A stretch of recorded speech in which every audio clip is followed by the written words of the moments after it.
Hello and welcome back to the Cutler Briefcase Part 2.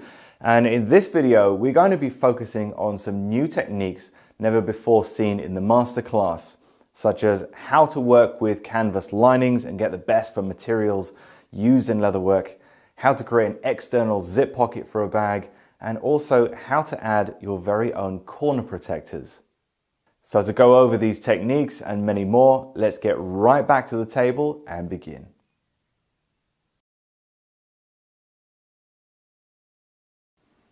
So here we have another blank canvas to work with. So we have another panel, and this is the one that we're actually going to cut out our zip pocket, our exterior zip pocket. But we need to do that before attaching the handle. It's not impossible, but it just makes it a little bit more difficult when you've got a pocket flapping about trying to attach this. So we'll be doing this afterwards. So putting the handle to one side.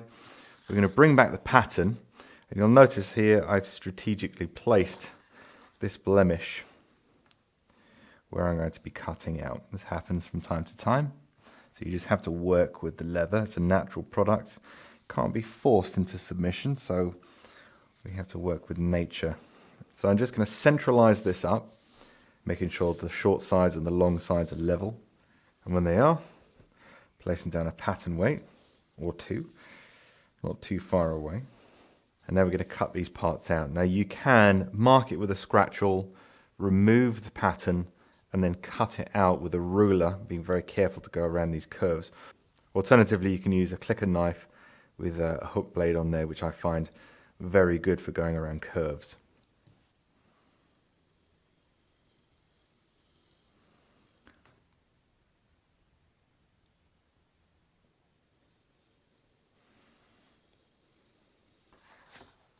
And then right in the corners, you might need to remove the pattern and just finish some parts by hand.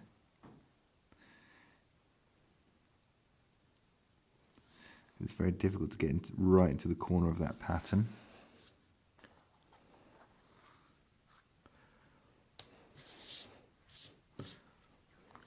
And now taking a heater creaser, I'm going for a 1.5mm manual creaser in this case.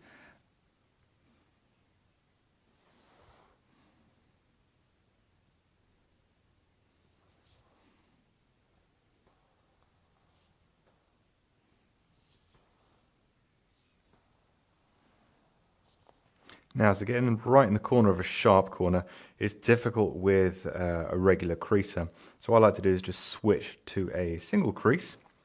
And I've lined up a ruler with the existing crease in there, so I can just continue it on just past that corner.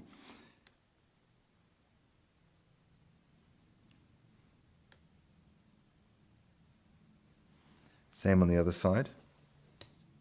And then I simply freehand the rest, so just that little curve there coming around. Small beveler, 0.7 on this.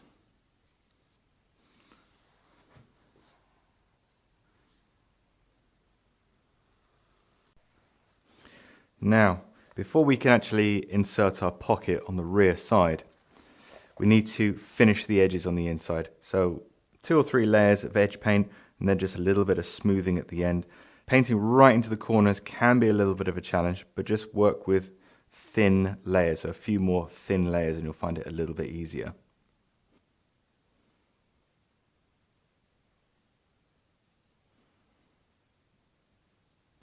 And now the edges are complete, I can go around with my pricking iron, penetrating all the way through, just outside of that crease line.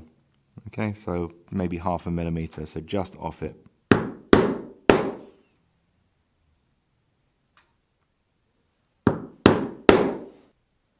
So now that we've finished the internal edges and we've prick marked all the way around, in fact we've gone all the way through as well, it's now time to turn our attention to the actual zip. So we need to get this done before we can then make the pocket on the inside. Now to do that, I've made up a length of YKK Exceller, in this case number 5. And if you want to learn how to make up your own custom size zip, see the de Havilland travel bag video series, which will detail exactly how to do that.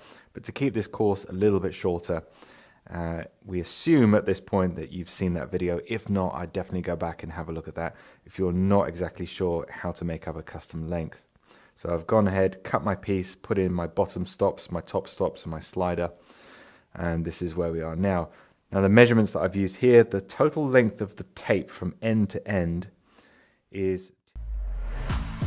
The combined use of leather and canvas has been a classic combination used by luxury brands for centuries, pairing two natural materials to create a lightweight, durable, and complementary look. In this new video course, you're going to discover how to create and line a zip gusset, how to work with fabrics without needing a sewing machine, and how to stop and start a stitch in the middle of a seam without being visible. I'll also share my secrets for constructing an external pocket with a hidden lining that will help you to create heirloom quality and durability.